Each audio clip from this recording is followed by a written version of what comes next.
Ja numerolla 27 miniradalla starttaa Jyväskylän Agility tiimi Maria Penttinen ja Elmo Shetlandin lammaskoira.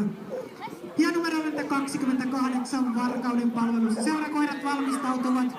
Miniradalla numero 63 Keski-Pohjanmaan koirakilta Katja Pulkkinen ja Peppi Espanjan vesikoira on menossa. Ja 64 Takut valmistautuu.